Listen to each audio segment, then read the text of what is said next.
desanimada que la lucha por la libertad, que la lucha por la independencia, que la lucha por la patria empieza cada mañana cuando nos despertamos. Porque eso es la política. Eso es hacer política. La política se hace desde ahí.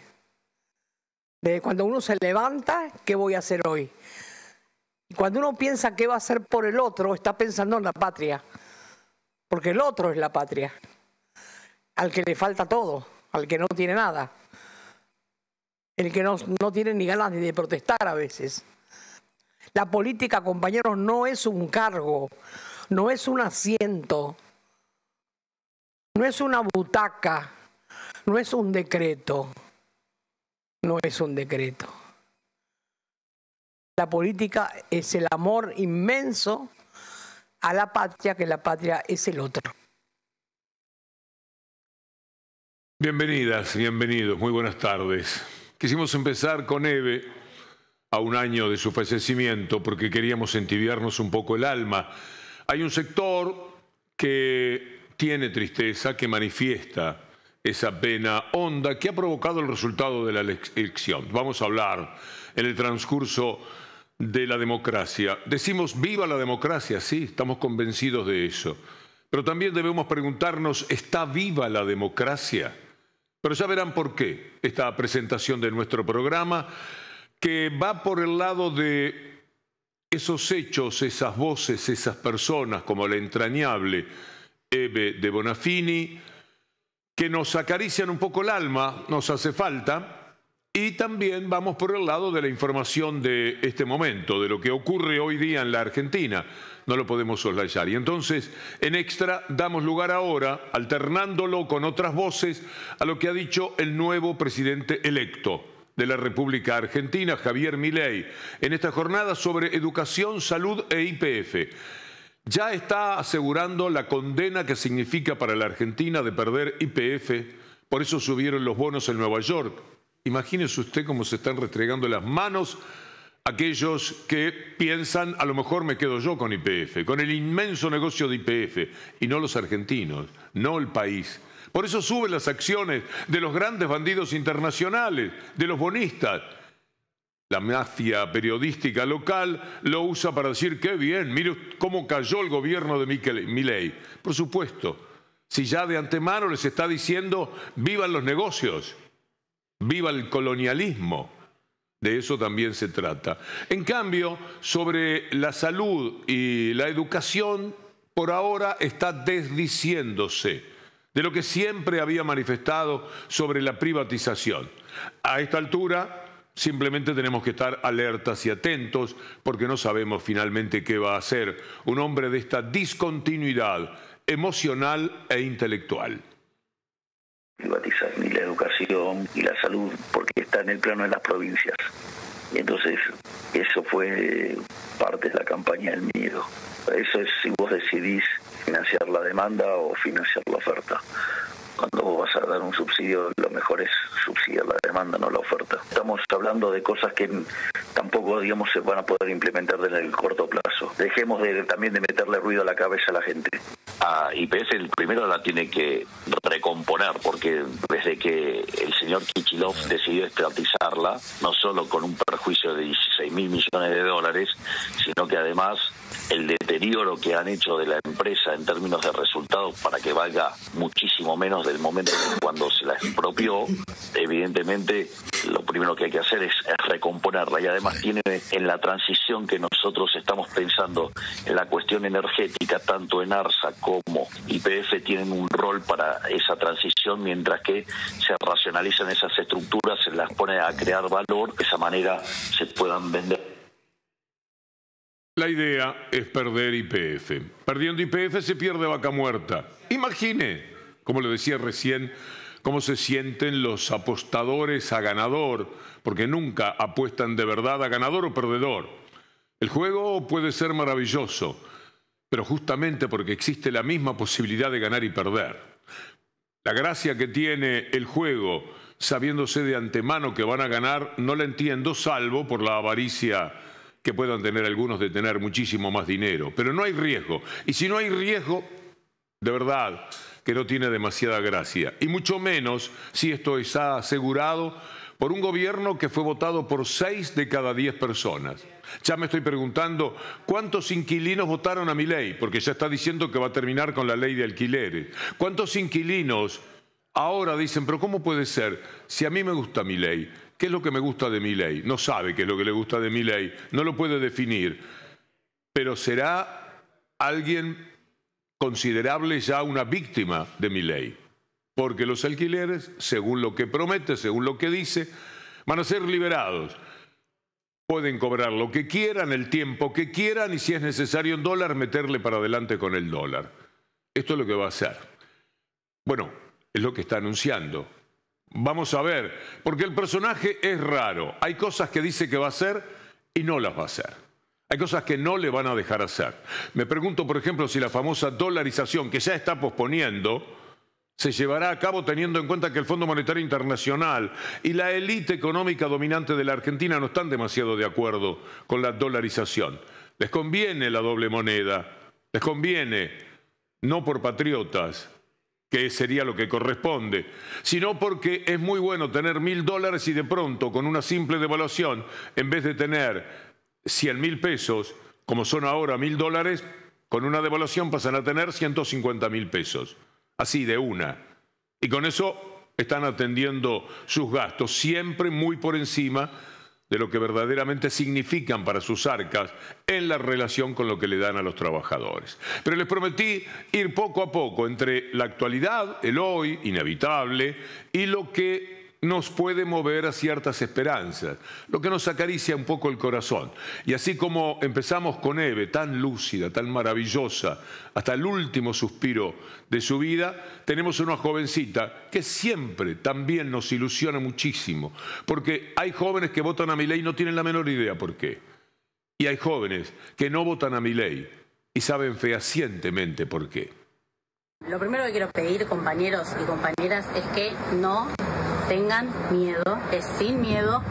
No lo digo de canchera, lo digo de verdad. Esta gente a mí me odia especialmente, no es que hablo por hablar, y aún así estoy bastante convencida de que el pueblo argentino pasó mucho más oscuras que esta. Entonces, de esta también se sale, esta también se pelea. Creo que lo que perdimos es una elección, evidentemente porque cometimos muchos errores más graves de lo que pensábamos y sobre eso vamos a tener que pensar y aprender un montón, pero eso no necesariamente quiere decir que frente a cada una de las amenazas que sufren los consensos democráticos que conquistamos o los derechos que nos importan, van a poder.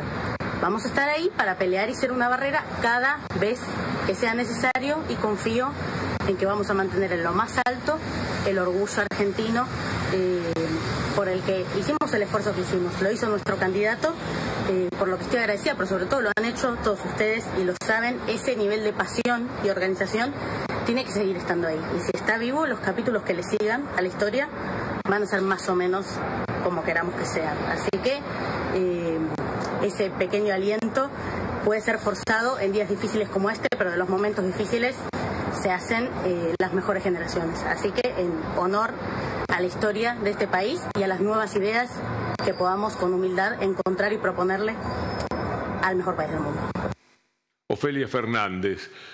Algo que anuncia Milei también es terminar con los medios públicos, es decir, cortarle la cabeza a la democracia, a lo que queda de democracia, teniendo en cuenta que esa palabra está estimulada tan solo por el tratamiento que dan a la información los medios privados, que son los que tienen los intereses sobre YPF, sobre Telecom, sobre Telefónica, sobre cada uno de los elementos que a ellos les apetecen para su mundo de negocios y para tener cada día mayor fortuna, mientras la gente, y eso no importa, pasa cada vez más hambre. Pero Milei amenaza con terminar con la televisión pública, con la radio nacional, con Telam. Escuchémoslo.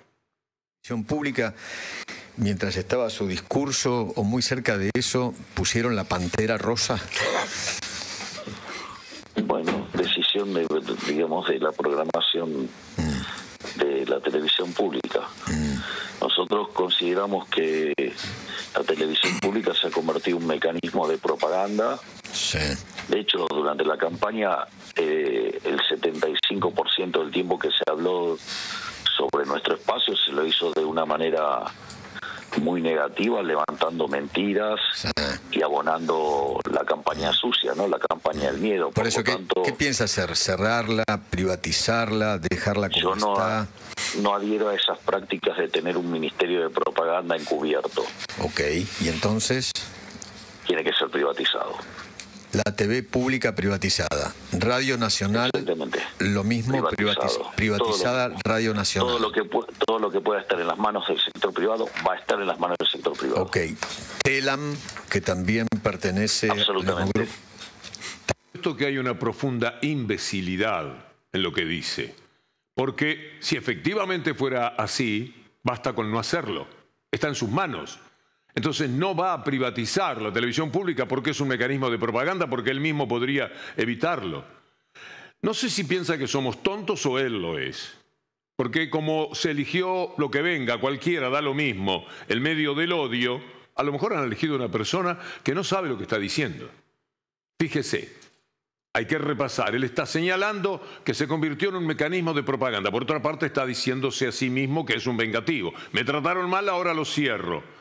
Pero el argumento que da es que es un mecanismo de propaganda. Pero él podría desentarlo. Supongamos que es verdad, que la televisión pública, con quienes hoy la conducen, llevó a mecanismos propagandísticos. Pero como él es decente, y no como los otros, no hace lo mismo. Y se terminó el problema. Y no termina con algo tan, pero tan importante como puede ser la democracia. De alguna manera sería tremendo, porque los medios públicos son el 0,3% de la posibilidad que tenemos de tener alguna otra información que defienda al Estado. Claro, como él no piensa que el Estado necesita defenderse porque va a achicarlo, porque no va a haber Estado según sus conceptos, salvo para hacer una escribanía que refrende los negocios de los privados, no hay ningún tipo de problemas en terminar con eso. Cipreva ya hizo un anuncio, ya está llamando a comisiones directivas y delegados para reuniones. Creo que por ahí hay un calendario.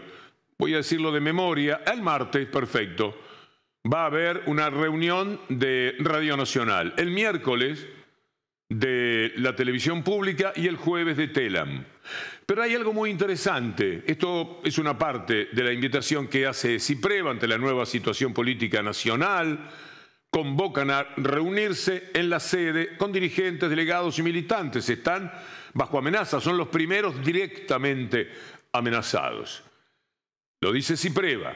Pero mire qué interesante, ya Sobrero está diciéndole a la televisión pública que los va a acompañar. Tras los dichos de Milei, desde Izquierda Socialista, les enviamos toda nuestra solidaridad a los trabajadores y trabajadoras de la televisión pública, Agencia Telam y Radio Nacional. Bien Sobrero, más los que ya todavía no se han expresado en este sentido. Ahí están las convocatorias. Martes a las 13, miércoles a las 13, jueves a las 13:45, Radio Nacional, Televisión Pública y Telam. Vuelvo a Sobrero, porque quiero decir que lo de Sobrero es una manera de decirle a todos los que van a tener que protestar por las medidas que van a ir adoptándose, que hay que estar juntos. No es un problema solamente de la Radio Nacional, pongámoslo de Sobrero, si fuera posible otra vez, porque tiene que servir de ejemplo para otras corrientes políticas, las que dicen vamos a luchar, vamos a pelear. Bueno, ahí tienen una demostración de que se puede hacer. Estamos a total disposición en la defensa de sus puestos de trabajo y todos sus derechos. Firma el Pollo Sobrero, y esto a nombre de Izquierda Socialista, y me parece que esto es muy importante. ¿Y qué nos está diciendo? Además, que quizás tengamos un verano caliente, porque este tipo de anuncios son la manera de ir fomentando el desastre que va a significar que quiten derechos, que quiten trabajos, que se lleven por delante la democracia. Y este es un propósito que han claramente manifestado antes de las elecciones, y no bien empezaron en las primeras relaciones que han tomado con sus propios canales. Parece mentira, qué vergüenza Milei. Dice, se convirtieron en un elemento propagandístico, y lo dice en La Nación Más o en los canales y radios amigas donde se recibe toda la plata del mundo, no solamente del Estado, sino también de privados. El enorme platal que puso Macri para comprarse todo lo que significa la nación más, terminó dándole gran resultado. El sistema propagandístico de los privados vale. El sistema propagandístico del Estado a través de sus medios no sirve. Vamos a darnos otra caricia al alma. ¿Cuál es? La de pensar que no todo está perdido cada vez que se cae en una elección. Y les puedo asegurar que no, yo no tengo ningún dejo de tristeza, por el contrario, tengo la alegría interior de sentirme con más fuerza que nunca para dar la batalla que haya que dar, de los lugares que haya que dar. Ni una carrera de automóvil ni un partido de fútbol. Acá estamos peleando por un país distinto. Y se pueden perder elecciones, seguramente. Es una democracia. Y nosotros cuando vamos a participar, no vamos a tratar de lograr, de ganar de cualquier manera, sino teniendo las convicciones y los principios que tenemos que llevar adelante. A jugar de cara al sol como corresponde, que allí estaremos los que creemos en ese país diferente que nos falta, que hemos empezado a construirlo y que lo queremos construir. El dolor que uno puede sentir es que algunos se tratan de reinventar creyendo que los argentinos no tienen memoria. Y yo creo que los argentinos tienen memoria y seguramente van a reflexionar durante todo este tiempo para no perder lo logrado. Lo importante es mantenerse alegre, con convicciones, con capacidad de debate, con la autocrítica natural que hay que hacer, pero no hay que dramatizar ni pegarnos con el martillo en los dedos bajo ningún aspecto. Por el contrario, lo que están haciendo ustedes hoy, a una semana de las elecciones, pensando qué es lo que hay que hacer, cómo lo tenemos que hacer, juntarnos a discutir, juntarnos a construir y tratar de armonizar en el país un proceso de transformación y de cambio es lo más importante. Lo único que puede marcar una discrepancia muy respetuosa es que siempre se atribuye a los pueblos tener memoria. Me permito decir que lo justo sería señalar que una parte de los pueblos tienen memoria, pero hay otra parte que no. ¿Y por qué? Porque la democracia, como vamos a ir diciendo poco a poco, está muy afectada. Viva la democracia, sí, pero está viva la democracia con todos los que van determinando el comportamiento como si los hackearan de los electores. Así que, memoria algunos, fíjense los que están volviendo. ¿Qué sé yo? Es increíble. Pero reaparecen nombres como si se fueran pegando al poder siempre, que uno creyó que ya estaban en el olvido. Y no es así. Lo que decía Néstor Kirchner en 2009, una maravilla de discurso de alguien que había perdido las elecciones, tenía un contexto diferente al de ahora. Las luchas en el 2009, aunque había pasado lo del 2008, todavía no tenían lo que deparan las de hoy. ¿Qué pasa en este momento? Estamos discutiendo mucho más profundamente cuál es la Argentina que se quiere. Bueno, la famosa democracia eligió que pierdan los inquilinos, que pierdan las personas con discapacidad, que pierdan los jubilados, que pierdan los trabajadores, todos los que están enfermos, los que necesitan remedios. Cada uno de ellos, lo irá viendo con el tiempo, vive una derrota. Anticipadamente uno lo puede decir, porque si lo piensan un poquito se van a dar cuenta que efectivamente esto será así. En cambio, en el 2009 todavía se discutía de política en términos menos trágicos, porque para mí esta es una situación trágica. Que gane un personaje como Milei, que llegue a vicepresidenta, una persona que reivindica a los genocidas y que los va a soltar y que va a propender siempre a una actitud beligerante, si ella puede al menos. Ojalá que el ejército esté más maduro que en otras épocas y sea profundamente más democrático que en otros tiempos. Pero se han elegido dos personas que por distintos caminos, y los que los acompañan son Macri, Burri, Pichetto, Ritondo, que hoy se anotaron en las posibilidades de ser funcionarios, los menciono a ellos por eso, que a uno le preocupa. Entonces, es más duro lo que hoy se define, es más difícil. Los tiempos que vienen pueden ser aciagos. Y en lo íntimo lo pienso así, pero no lo puedo afirmar porque también sería irrespetuoso con los errores que uno ha cometido de observación. Volvamos al presente. Milei y el dólar. Puede resolver el problema del cepo cambiario si no se resuelve el problema de las LELIQs. Es la otra cara de la moneda. Si vos querés eliminar el cepo y no resolvés el problema de las LELIQs, te vas a una hiperinflación. Entonces hay que resolver el problema de las LELIQs y después vos liberás. Y después, como liberal, digamos, te diría que si hablara de un precio, eso Hayek te diría, estás fatalmente arrogante. Por lo tanto, te imaginarás que los precios los va a determinar el mercado. Pero antes vos tenés que corregir el desequilibrio de stocks, porque la dinámica de ajuste sin corregir los desequilibrios de stock puede ser... Cuando usted no entiende lo que le dice alguien que se supone que tiene que ver con economía, es porque lo están embromando. Si no, no puede ser tampoco claro qué es lo que va a suceder. Pero son los dichos de hoy de quien es el presidente electo de la República Argentina.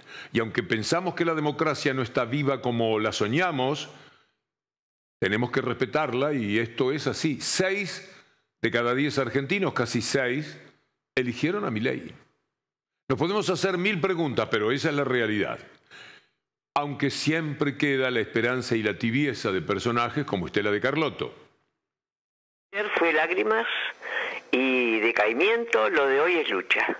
Hay que seguir. Lo de ayer fue lágrimas y decaimiento, lo de hoy es lucha. Hay que seguir. Nosotros estamos buscando nada más y nada menos que los nietos robados durante la dictadura cívico-militar y esta misión que tenemos, que hemos corrido riesgos de vida y muerte. A mí me quisieron matar, no una vez sino dos, y bueno, pero de todas formas no es que uno sea valiente, sino que tiene un amor enorme por esa generación diezmada por esa dictadura y que llevamos felizmente la democracia más larga de nuestra historia. Esto es democracia. De alguna manera, el país, la democracia, eligió entre Estela de Carlotto y Victoria Villarruel. Es una forma también de decir qué país se construye.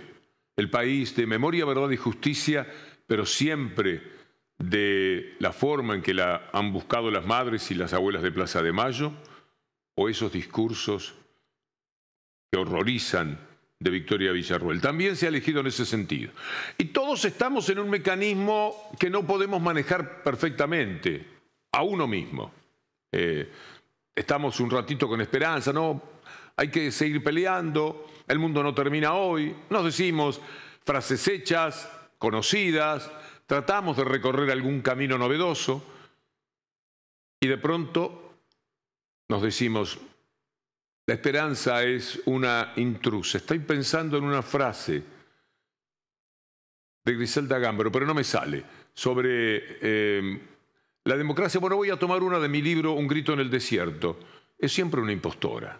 No la democracia, me corrijo, estoy queriendo decir la esperanza. La esperanza aparece en nuestra vida y la buscamos para fortalecernos.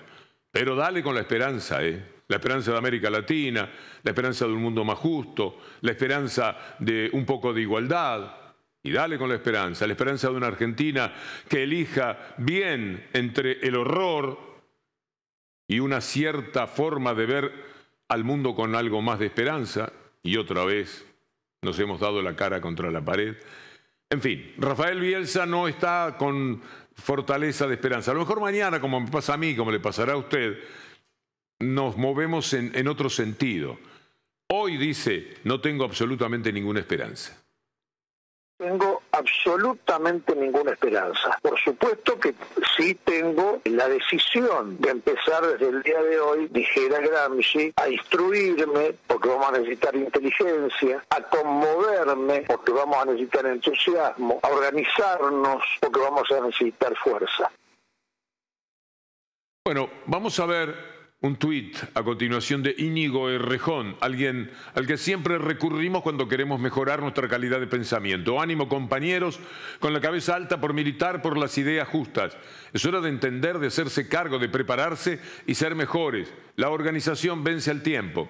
Son palabras. La organización no vence el tiempo. Los malos están ganando y ya hace demasiado tiempo.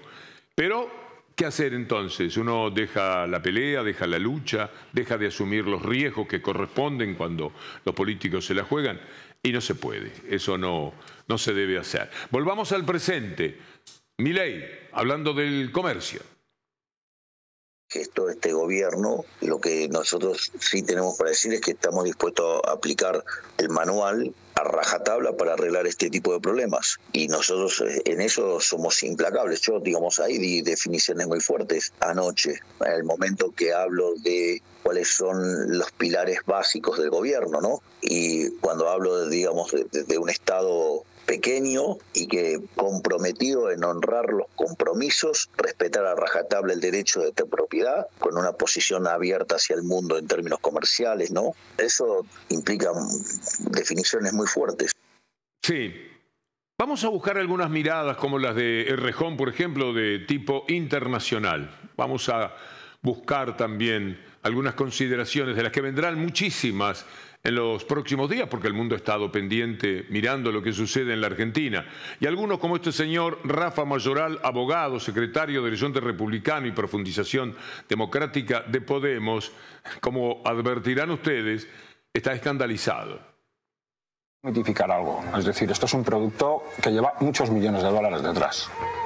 Esto es un producto oligárquico de primer orden, que además estamos viendo pues cómo se está diseñando la política sintética de la frustración. Y digo de la frustración porque es el fracaso del cogobierno entre Alberto Fernández y el Fondo Monetario Internacional.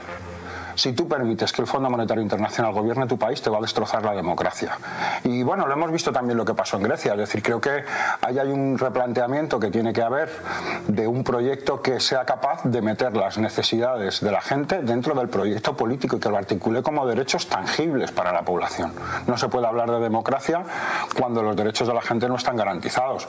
Claro, para los sectores populares defender la universidad gratuita está muy bien, pero cuando tienes dificultades para poder ver cómo vas a vivir al día siguiente, ni te planteas ir a la universidad. Creo que hay una cuestión que está puesta encima de la mesa, que es la necesidad de recuperar esa soberanía popular, porque es que lo que ha ocurrido durante estos últimos 2 años, que comentabais antes, ha sido la filosofía de la impotencia.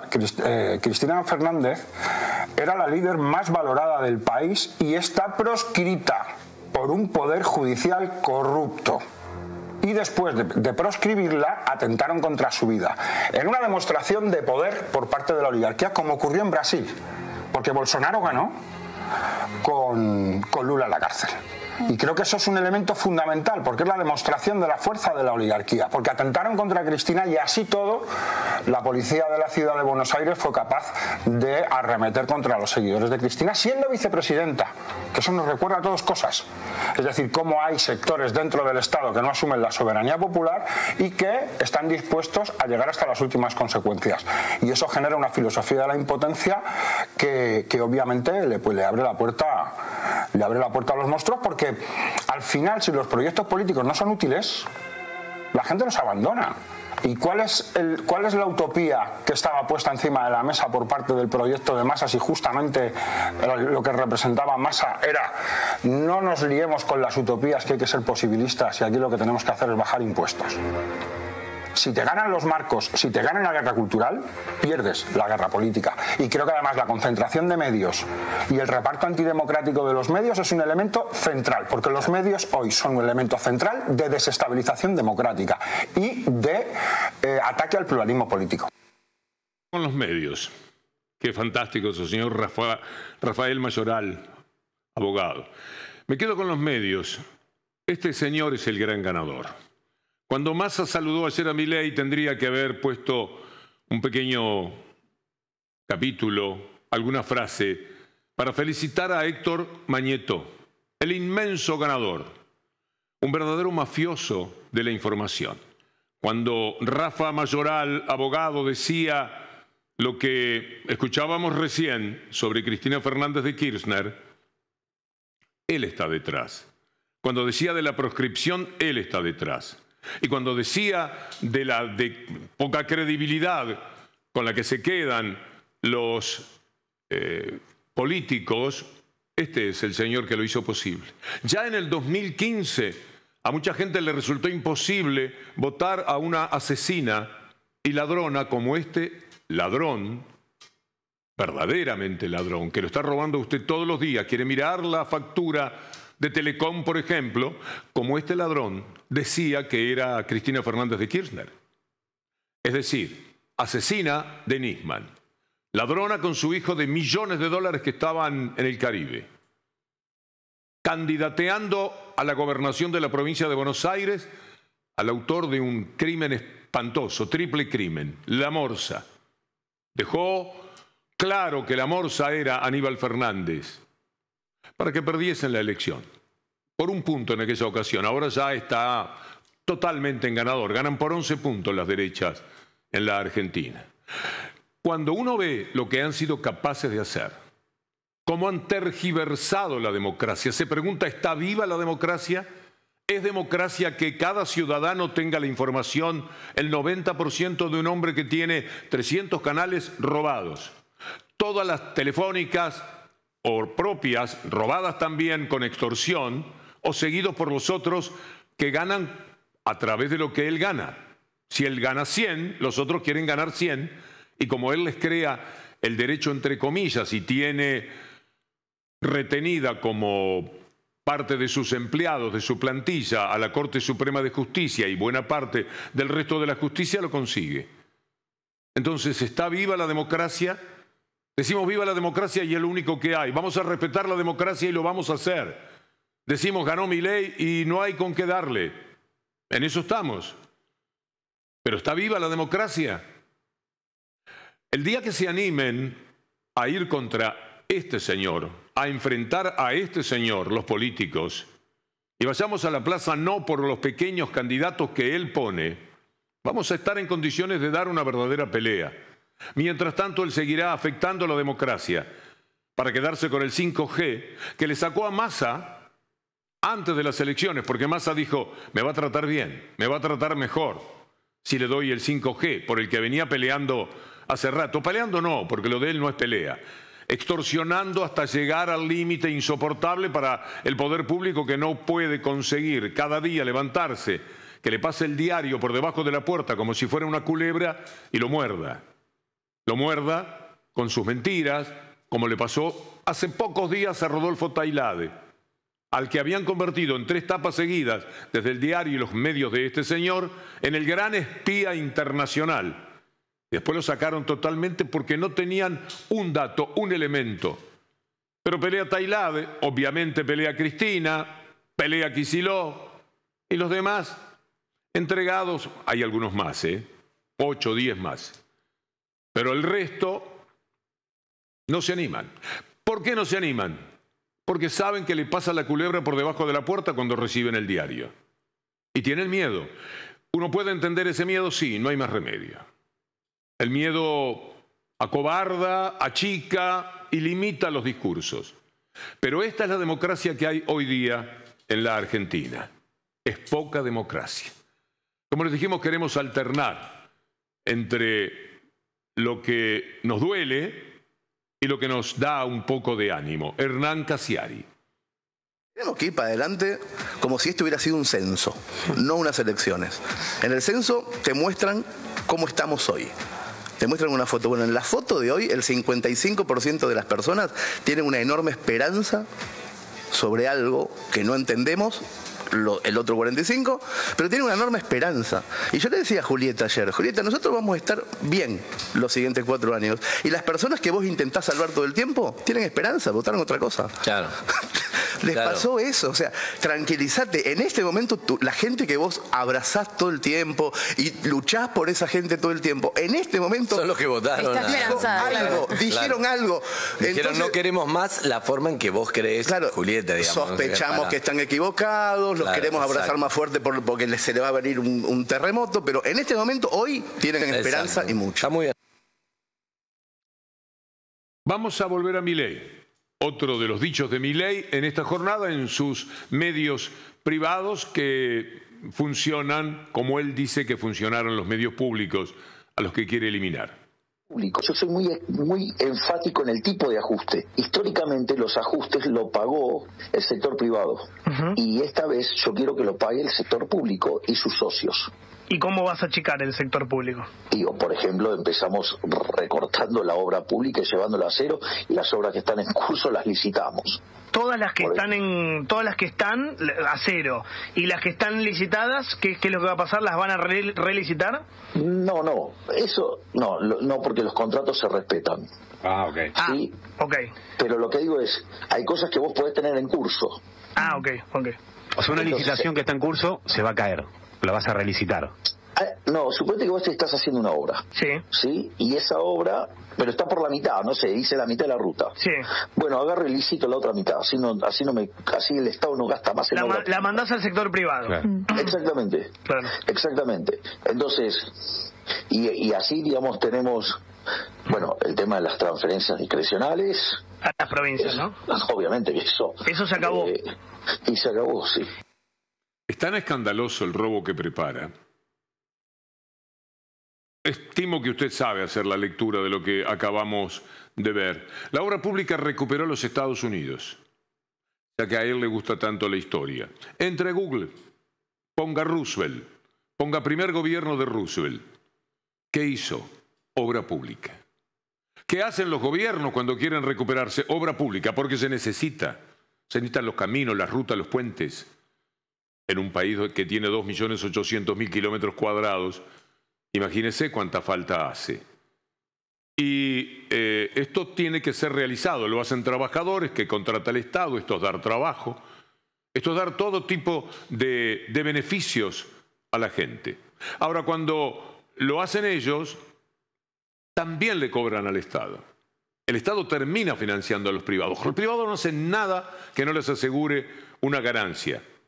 Son prebendarios. Normalmente beben, toman la leche de la teta del Estado. Esto es lo que hacen. Pero al mismo tiempo convierte en ganadores, en inmensamente ricos o más ricos, a los socios que van a venir. Es increíble. Y se animan a decirlo de esta manera. Es un disparate en términos económicos, es una barbaridad insoportable. Pero de verdad, trabaja un poquito de Ciudadanos, sigamos haciéndolo. Vio que no nos alcanzó la información, por lo menos a algunos no les alcanzó. Ve a Estados Unidos para ir no a cualquier país, sino a un país liberal en economía. Pero no tonto, con un hombre que hizo posible la recuperación de Estados Unidos y al que después los privados, como él seguía por el lado del Estado, lo combatieron durísimamente. Lo puede leer, es fácil buscando por el lado de Roosevelt. ¿Quiénes lo llevaron por delante? ¿Quiénes no querían más Roosevelt? Y posiblemente si no hubiera mediado la guerra, lo hubieran sacado antes, lo hubieran eyectado antes. Bueno, los privados. Porque ahora que el Estado había hecho todo y había fundado las bases de todo, ahora querían hacer sus negocios, que siempre son nada más que para ganar. Vamos a invitarlo a que lea con nosotros lo que escribió hoy Sandra Russo, admirable periodista. Los pueblos se equivocan, es el título. Porque también tenemos cada frase, los pueblos no se equivocan nunca. ¿Por qué no se equivocan nunca? La dolorosa mayoría que votó por Milei y lo hizo presidente no sabe que votó. Es la primera vez en el mundo que gana un presidente anarcocapitalista y que gana con discursos propios cruzados. ¿Voy a hacer? No voy a hacer. Se nos hielan las venas. Nuestro país será un laboratorio fascista en el que la crueldad y la estupidez serán celebradas y perseguidos los cuadros políticos populares. Terminamos con un presidente que va a romper relaciones, hemos terminado en la elección, con un presidente que va a romper relaciones con China y Brasil, que abortará los grandes proyectos que podían darle una chance de crecimiento inédito a este país.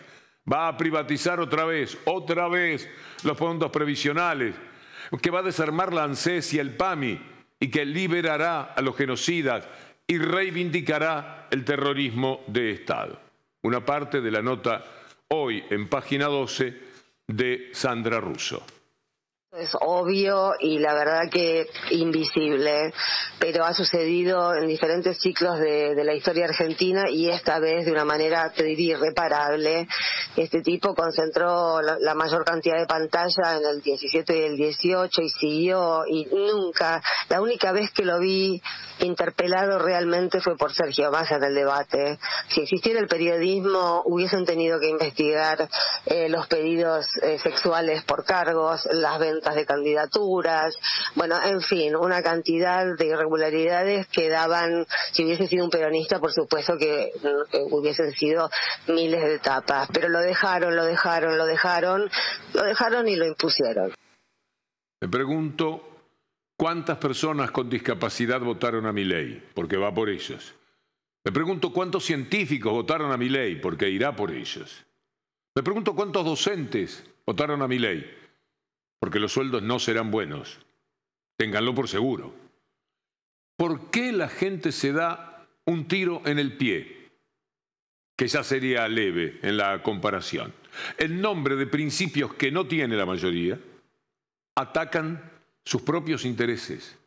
¿Cuántos inquilinos habrán votado a Milei? Me pregunto, y me doy esta respuesta. Ley de alquileres, que es un verdadero mamarracho. ¿No es más simple guiarse por el Código Civil? Exactamente. Si está escrito en el Código Civil.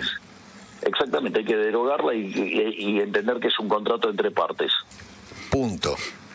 Lo único que ha hecho la ley de alquiler es generar daño. Okay. Lo terminó perjudicando a aquellos que quería proteger.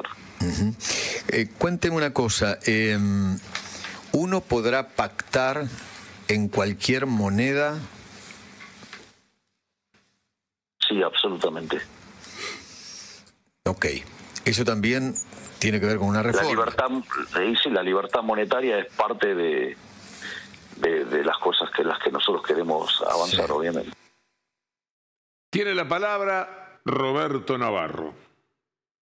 El terreno de aquí en adelante es absolutamente inexplorado. No sabemos qué va a ocurrir. No sabemos si realmente va a llevar adelante semejante aberración este hombre, o cuando asuma se va a calmar, o va a haber gente que va a tomar posiciones importantes en el gobierno. Manejar una empresa es difícil, manejar un gobierno es dificilísimo. No sabe cómo se exporta, por ejemplo. Piensa que un empresario puede venderle a un empresario chino sin que los gobiernos se pongan de acuerdo entre ellos cuál es el cupo, cuáles son las aranceles, cuáles son las medidas pararancelarias. No lo sabe. Entonces no sé quiénes van a formar parte del gobierno para saber gobernar. No sé qué va a pasar con todos esos inorgánicos que están generando violencia en las calles. No sé qué va a pasar con los que nos hackearon. Cuando no tenga un Estado para decirle, mire, fiscal, me están hackeando. Ellos dicen que no tienen que existir los medios que piensan distinto, que no tienen que existir las personas que piensan distinto. Villarroel se reunía con genocidas, con gente que torturó, con gente que violó, con gente que mató, que desapareció gente, que la tiró de los aviones, que le robó los bebés. Es muy grave lo que ha ocurrido. Roberto Navarro. El actor, poeta y streamer Marico Carmona, artista trans no binarie, se pregunta. Argentinos. No te lo discuto. Hasta acá podemos discutir ciertas cosas, no sé qué, bajo ciertas reglas sí, pero esto no te lo discuto. Entonces mi pregunta es, bueno, toda esa gente que dijo, bueno, yo lo voto por esto, pero esto y esto no creo que pase, y si pasa no lo vamos a permitir. Realmente hoy me levanto con la pregunta de, bueno, ¿cómo sería no permitir eso? ¿O qué formas tenemos de organizarnos, de pensarnos, de ser críticos? ¿Cuáles son las herramientas que uno tiene como sociedad más allá del voto a lo largo de estos 4 años? ¿Cuáles son las herramientas que tenemos como sociedad para ser parte un poco de la historia y para que no sea piedra libre de todo lo que este gobierno quiera? No solo Milei, es Victoria Villarroel, es Mondino, Diana Mondino. Ya sabe usted las cosas que ha dicho esta mujer. Ahí está, dice, con un tuit, trabajando para achicar el Estado. Usted interpreta lo que quiere decir ella con achicar el Estado. Y bajar impuestos. ¿A quién le va a bajar impuestos? Naturalmente, a los ricos. Se imagina que no va a haber impuesto a las grandes fortunas nunca más, una sola vez por nada.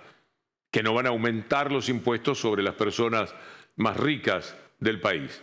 Porque ellos son los que han determinado cómo vota usted. Eso trabajaron a través de sus medios y de su inmenso poder económico, para que usted tenga principios equivocados, porque no puede votar a una ladrona que no lo es, no puede votar a una asesina que no cometió asesinatos, no puede votar a la morsa, no puede votar lo que ahora sustituye o da continuidad a aquello que ya tergiversó la democracia del 2015 promoviendo el ascenso de Macri a la presidencia de la República. Trabajan para achicar el Estado. Cuando el Estado es más chico es porque le están dando menos servicios, se está ocupando menos de usted. O sea que usted deja de ocuparse de usted mismo.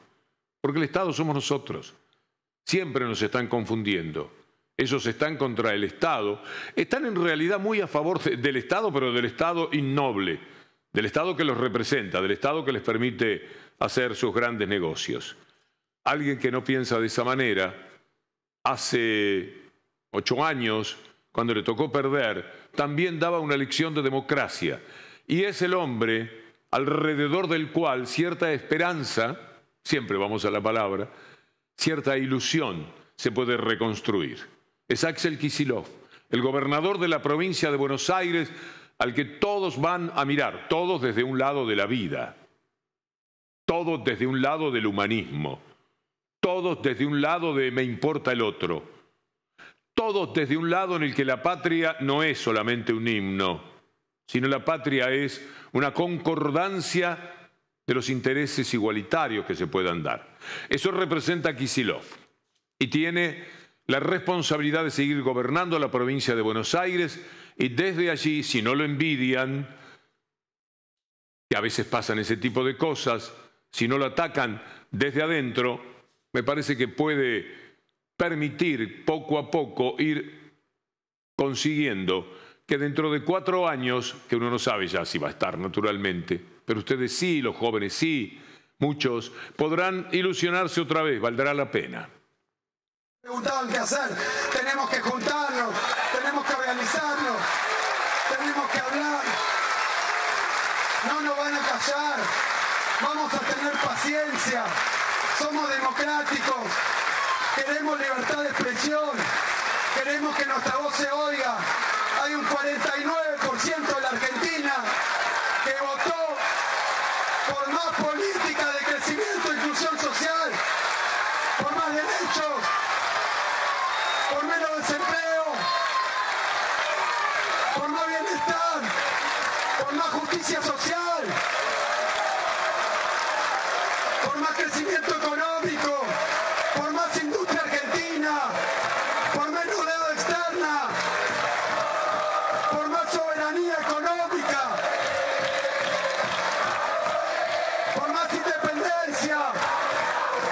Pero nosotros no nos vamos a olvidar de la gente, nosotros vamos a acompañar y vamos a estar desde todos los lugares, desde la calle, desde los barrios, desde el Congreso Nacional, desde las organizaciones, desde los movimientos sociales, ampliamente, con todos los que se reconozcan, nacionales, populares, democráticos, para seguir refundando la Argentina, para seguir reivindicando a Néstor y Cristina Kirchner. Pero hay otro mundo, hay un lado Milei que dice esto una vez ganador. Sabemos que hay gente que quiere mantener este sistema de privilegios para algunos y que empobrece a la mayoría de los argentinos. A todos ellos quiero decirles lo siguiente: dentro de la ley todo, fuera de la ley nada.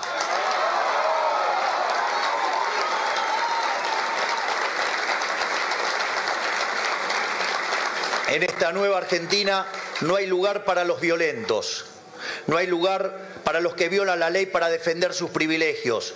Vamos a ser implacables con aquellos que quieran utilizar la fuerza para defender sus privilegios.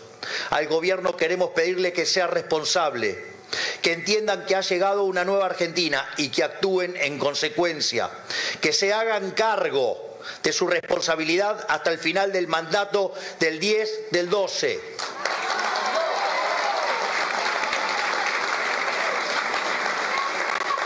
Así, una vez finalizado el mandato, podamos comenzar a transformar esta realidad tan trágica para millones de argentinos. Que se entienda bien, la situación de Argentina es crítica. Los cambios que nuestro país necesita son drásticos. No hay lugar para gradualismo, no hay lugar para la tibieza, no hay lugar para medias tintas. Y hay lugar para la represión. Completa eso el discurso como se desprende de sus propias palabras. Voy a ir con este tuit del filósofo, escritor y crítico literario Rafael Narbona. Acompáñeme que vale la pena. Se echa la culpa de todos los demagogos, pero la ciudadanía no es menos responsable de la degradación de la vida política. El hedonismo, el individualismo, el egoísmo, la frivolidad, el odio, la intransigencia y la incultura son el suelo fértil donde prosperan los Milei, Abascal, Bolsonaro, Meloni, Trump, Sunak, Netanyahu. No estaría de más recuperar el viejo lema kantiano "Atrévete a pensar", dice Rafael Narbona. La relación, hablando del hoy, del mundo con Milei. Esto lo vamos a ir entregando poco a poco. Lo más importante que ocurrió anoche fue el saludo de Lula. Lula, agredido de todas las formas bochornosas con las que se comportó Milei antes de las elecciones, fue el primero en saludar. Una grandeza propia de lo inmenso que es Lula, porque él sabe que la Argentina necesita de Brasil, un poco más que Brasil de la Argentina, pero mutuamente se hacen falta. Y mandó un saludo tan pero tan correcto que le abre la puerta a Milei para que tenga un caminito y desdecirse una vez más de que se va a pelear con Brasil, porque Brasil, mire qué disparate, qué idiotez tan grande, tan profunda, porque Brasil es un país comunista. Vamos a ver esta placa que habla de lo que le dicen desde Rusia a Milei. Además de saludarlo, señalan: hemos prestado atención a una serie de declaraciones que Javier Milei hizo durante la campaña electoral, dice el ministro de Relaciones Exteriores, naturalmente a nombre de Putin, pero nos guiaremos principalmente por lo que diga después de su investidura, como diciendo, bueno, hay tiempo. Si tomamos lo que dijo antes, no podemos tratar con ese mamarracho, esto va por mi cuenta. Pero si cambia, lo veremos. Estamos a la espera de que se aclaren muchas cuestiones que afectarán a las relaciones bilaterales. Mientras tanto, Milei va a Estados Unidos asumiendo todo lo colonial en lo que nos convertimos y vamos a profundizar algunos sectores de América Latina, al que no escapa, por supuesto, la Argentina. Viaja a la capital. Usted vio cómo el logo que tenía detrás, tan parecido a Estados Unidos, tan Casablanca. Bueno, allá va a Washington. Primer viaje, a hablar con los reyes de allá. No alcanza con el virrey local, que es el embajador Stanley. Así están los temas. Cumpleaños León Gieco. ¿Podemos decir feliz cumpleaños León Gieco con algo de música? Sí. Al León Nacional, ¿lo podemos saludar? Ahí va. Tantas veces te mataron, tantas resucitarás, cuántas noches pasarás desesperando, y a la hora del naufragio y de la oscuridad alguien te rescatará para ir cantando, cantando al sol como la cigarra, después de un año bajo la tierra, igual que sobreviviente que vuelve de la guerra.